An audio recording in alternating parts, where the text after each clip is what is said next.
Do you think perhaps just once I might use the bathroom by myself? Most amusing, sir. Wipers! In 1987, when I was still in high school, I saw a film crew turn the Wendy's near my home into McDowell's. The area was fenced off so no one could get close.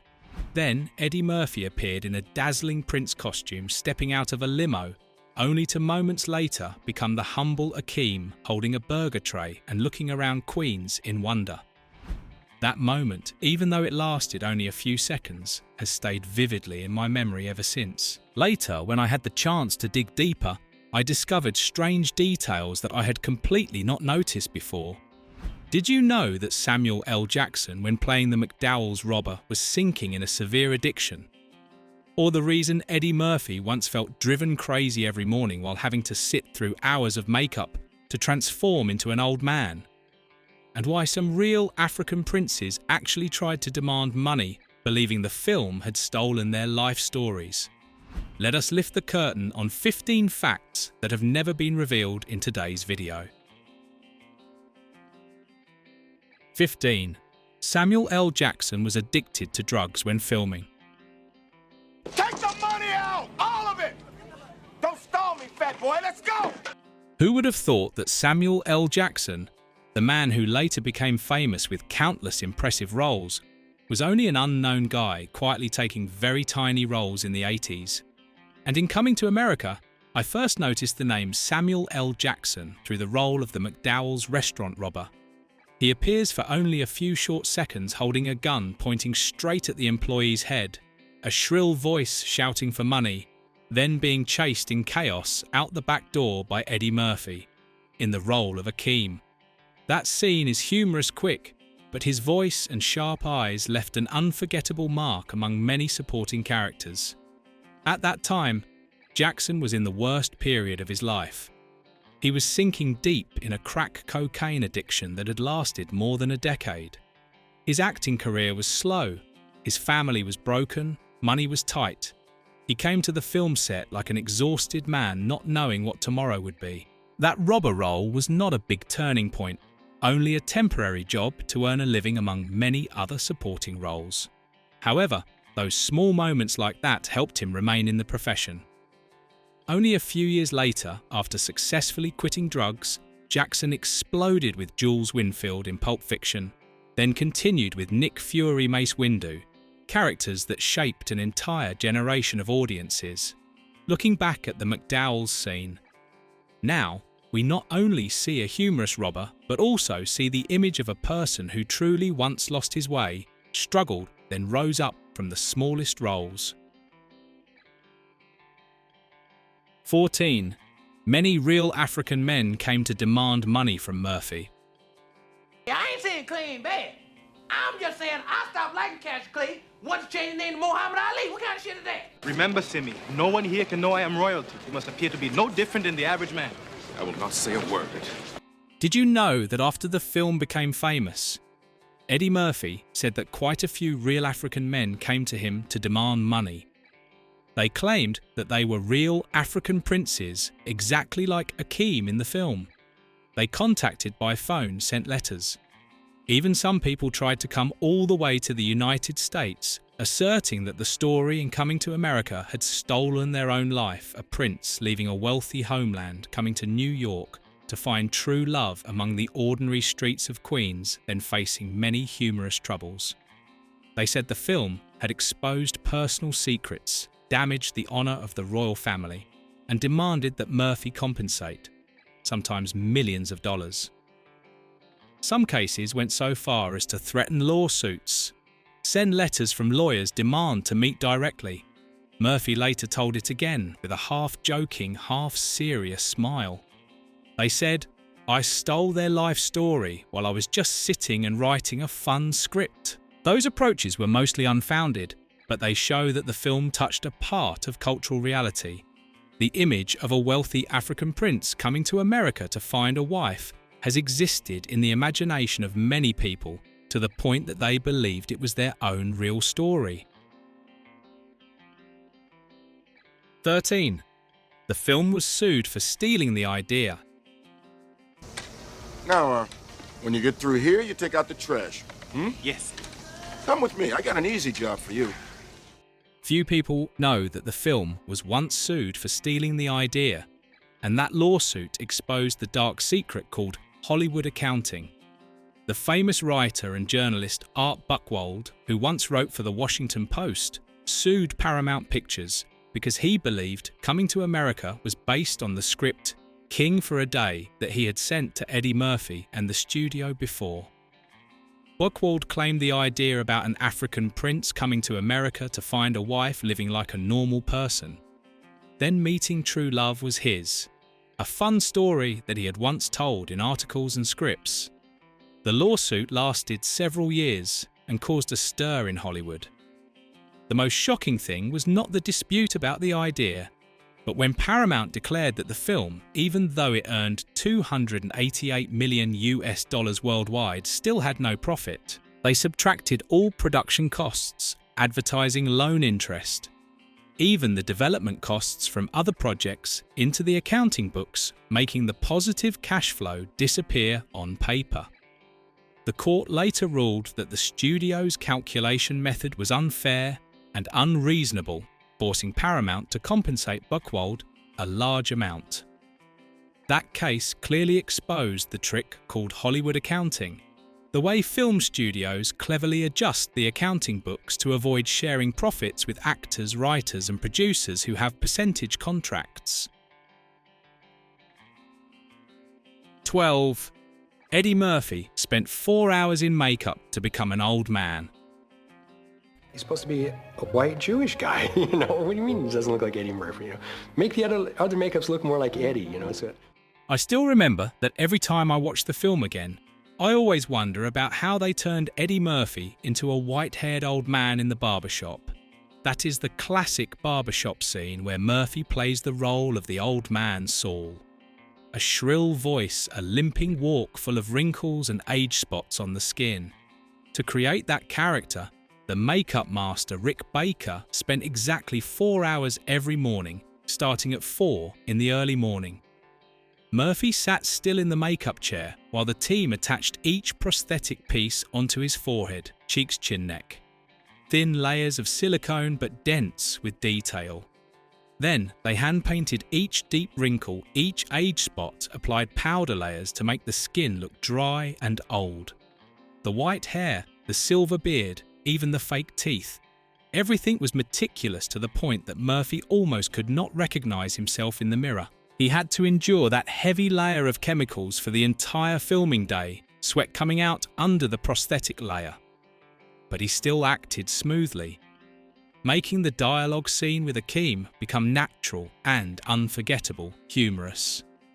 In the 80s, there was no CGI or digital technology, only manual craftsmanship and the patience of the whole crew. Every time Murphy stepped out of the makeup room with the appearance of an old man, the whole team was surprised. Even people who worked with him had to look twice to recognize him. 11. Tense relationship between Murphy and the director. Mortimer, we're back. Not every film crew is smooth, and Coming to America once witnessed a tense relationship between Eddie Murphy and the director, John Landis. The two had once cooperated very well in Trading Places in 1983, a film with great success that helped both of them shine. But when filming Coming to America, everything changed. Murphy, at this time already a top Hollywood superstar with many hits, felt that Landis still treated him like a new actor in the profession, directing details too much, arguing about acting methods, even interfering with his creative ideas. In contrast, Landis thought Murphy had become arrogant, giving himself the right to control the film set from the script to the way of filming. Two big egos collided, continuously heated arguments on the set, heavy, silent moments, and tension spreading to the whole crew. However, the film was still completed beautifully thanks to the talent of both of them and the professionalism of the film crew. Later, they reconciled and admitted that the conflict partly came from Murphy's growth, as well as the pressure when making a big project. 10, James Earl Jones almost refused the role of the king. I'm King Jaffe Joffer, ruler of Zamunda. Did you know that the role of King Jafar almost belonged to another actor? Because James Earl Jones once intended to refuse James Earl Jones, the legendary voice of Darth Vader, the man who once conquered the Shakespeare stage with serious and profound roles, was initially very hesitant when accepting the role of King Jafar in Coming to America. He worried that a comedy film would damage the serious image that he had built for many years. He feared that the audience would no longer consider him a dramatic artist, but only see a humorous king in a splendid African palace. Director John Landis had to persuade him a lot. Landis emphasized the role of King Jafar is not to create laughter directly. He only needed to act seriously majestically with a warm, deep voice and royal manner. That seriousness itself would create natural, humorous contrast when placed next to the awkward situations of Prince Akeem. Jones thought carefully, then agreed, and that decision became one of the brightest points of the film. 9. Eddie Murphy disguised himself so people could not recognize him. 3 years for the Reverend. This man's been my Reverend since I was a little boy, and I love him dearly. You're a very special man. Reverend Brown. The staff of the film crew once revealed that they could never find Eddie Murphy on the film set because he often disappeared in a mysterious way. And the cause came from the makeup talent of the master Rick Baker. In the film, Eddie Murphy was transformed into many different characters. The old man Saul in the barbershop, the fast food shop owner, even a black woman in several supporting scenes. The prosthetic makeup was dense, completely changing the face voice and walk, to the point that Murphy decided to experiment by wandering around the studio approaching people and introducing himself, "I am Eddie Murphy." No one believed it. They looked at him, a silver-haired old man with wrinkled skin or a middle-aged woman, then laughed and said, "Do not joke, Eddie is not here." There was even a time when, while disguised as an old man, Murphy approached an elderly woman in the crew and politely asked for her phone number. The woman happily gave it, completely not realizing that it was the superstar Eddie Murphy. The whole crew later laughed loudly when he told the story, but they were also surprised by the realism of the makeup. That shows that he did not only act, he also lived inside the character, turning the backstage into a part of a big joke. That transformation created the strange attraction of Coming to America. 8. The Soul Glow jingle was written by a music legend. Just let your soul, baby. Nile Rodgers, a name that just by hearing it already brings up immortal melodies, was the person behind the legendary Soul Glow jingle. He, a producer who worked with David Bowie, Madonna, Duran Duran, composed the short advertising song for the fictional hair care product in the film. Only a few seconds of the lyrics "Soul Glow," a funky rhythm catchy to the point that many viewers after watching the film actually went to look for that product in stores. They thought Soul Glow was a real item sold in real life. Rodgers laughed and said, "I wanted it to sound so real that people think it exists." That song was not only a humorous detail, but also a cultural slice. The 80s, the period when the Jerry curl hairstyle was popular in the Black American community, and Soul Glow exaggerated it to a ridiculous level, shiny to the point of glowing under the lights. Nile Rodgers, with experience making music for the biggest stars, turned a small detail into a symbol, to the point that today, whenever people mention Soul Glow, they still smile and immediately remember the advertisement scene in the barbershop. 7. The spin-off sitcom failed completely. Absolutely. The friendship is over unless Omar changes his grasshopperly ways. Oh, no, fool. He's the ant. You're the grasshopper. I still remember the late 80s when American television was still full of hope for spin-off sitcoms. Paramount tried with a project based on Coming to America. they produced a pilot for a series named Coming to Zamunda, or some sources call it Akeem's Brother, focusing on the character of the younger brother of Prince Akeem, a young man mischievous who comes to America to learn and cause trouble. Tommy Davidson, who at that time was rising with quick comedic talent, was chosen for the main role.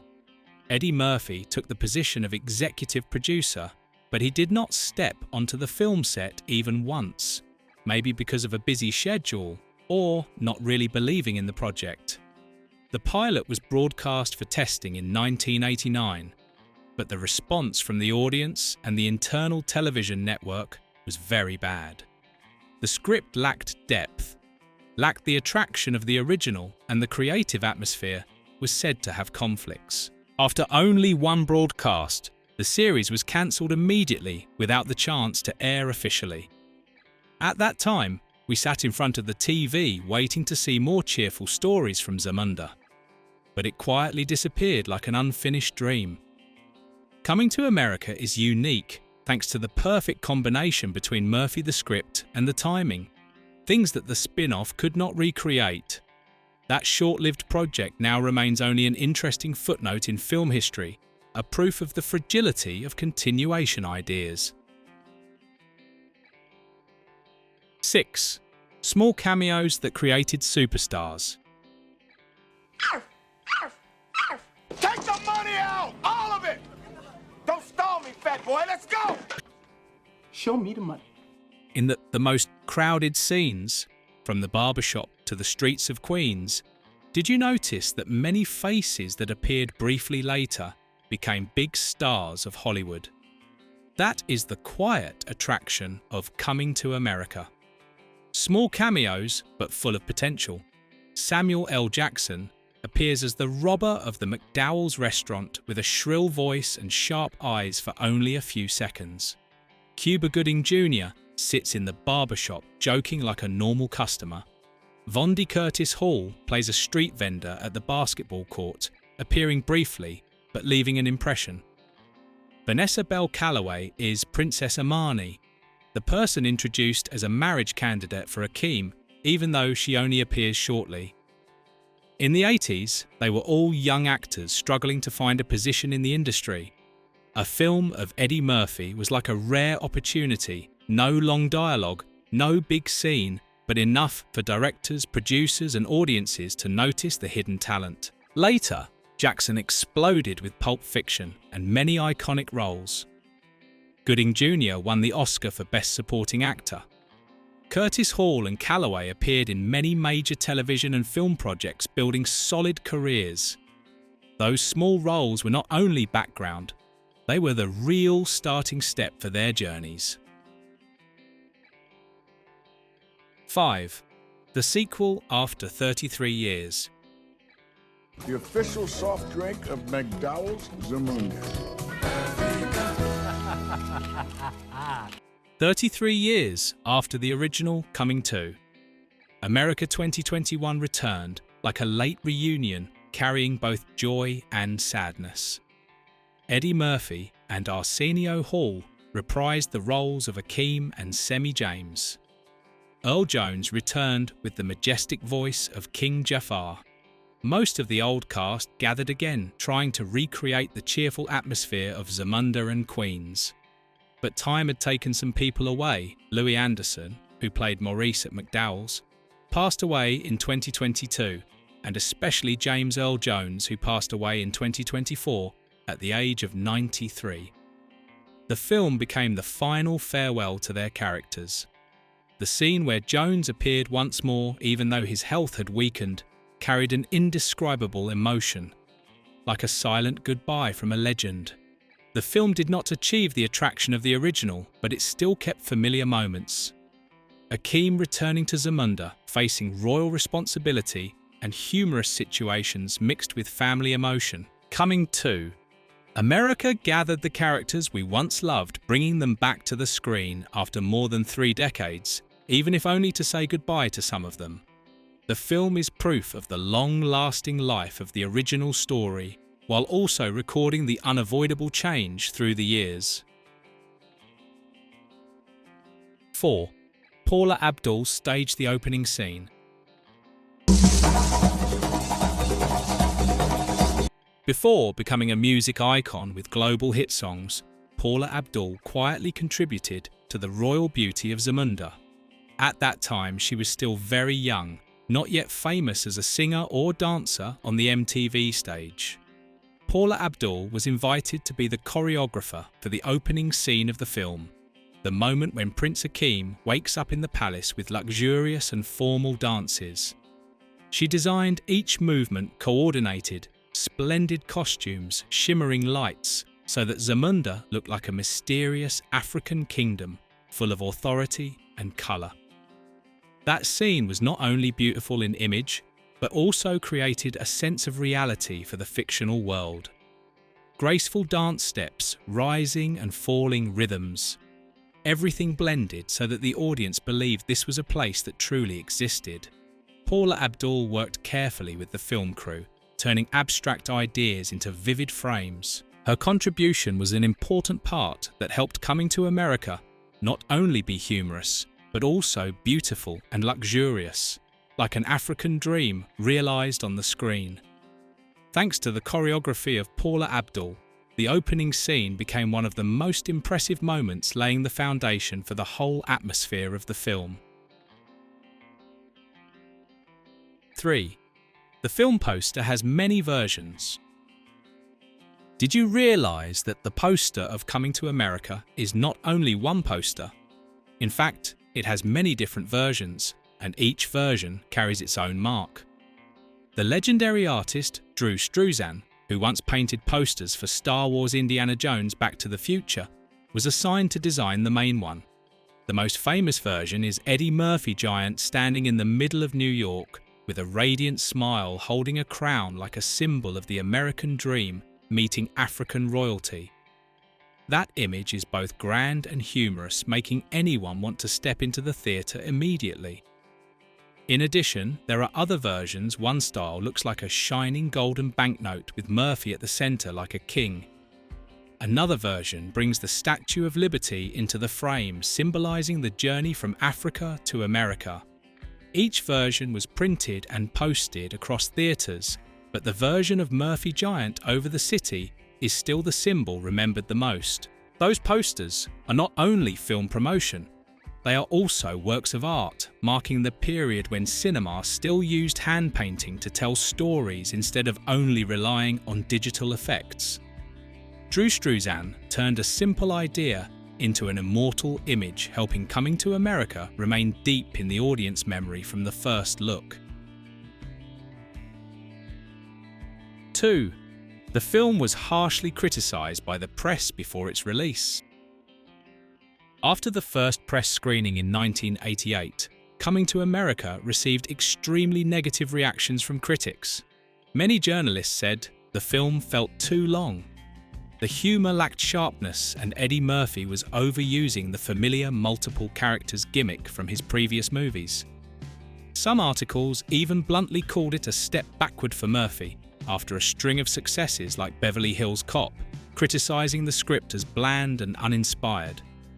The situation became so tense that Paramount Pictures decided to cancel all remaining press screenings to prevent further negative reviews from spreading before the official release. The studio remained silent and made no public response, while the media predicted the film would fail or, at best, perform modestly. But when Coming to America finally premiered in the summer of 1988, everything changed completely. The film quickly became a box office phenomenon. Audiences lined up outside theatres, laughter-filled cinemas, and its global revenue reached about $288 million, an enormous number at the time, making it the biggest hit of Eddie Murphy's career up to that point. 1. Some actors did not receive profit-sharing money. A quite interesting thing is that some actors and film crew members once signed contracts to share a percentage of profits, but in the end did not receive any money even though the film was a huge success. That is the direct result of the Hollywood accounting trick. the way big studios like Paramount adjust the accounting books to declare that the film has no profit. Coming to America earned $288 million worldwide, a huge number at that time. But on paper, after subtracting production costs, advertising, loan, interest, distribution, even development costs from other projects, the studio still recorded a loss or break even. People who had back-end contracts, sharing a percentage from the profits, such as some supporting actors, writers or crew members waited for a large bonus, but only received the number 0. The lawsuit of Art Buchwald before had clearly exposed this unreasonable calculation method, but it still existed widely in the industry. This reminds about the dark side of Hollywood. The glamour of the screen often hides financial injustice, where the effort of many people is not rewarded properly. That is the harsh reality that Coming to America, no matter how cheerful it is, also could not avoid. Thank you for watching. If you enjoyed this video, don't forget to like, share and subscribe so you won't miss our next videos. Leave your thoughts in the comments below. I'd love to hear from you in the next video.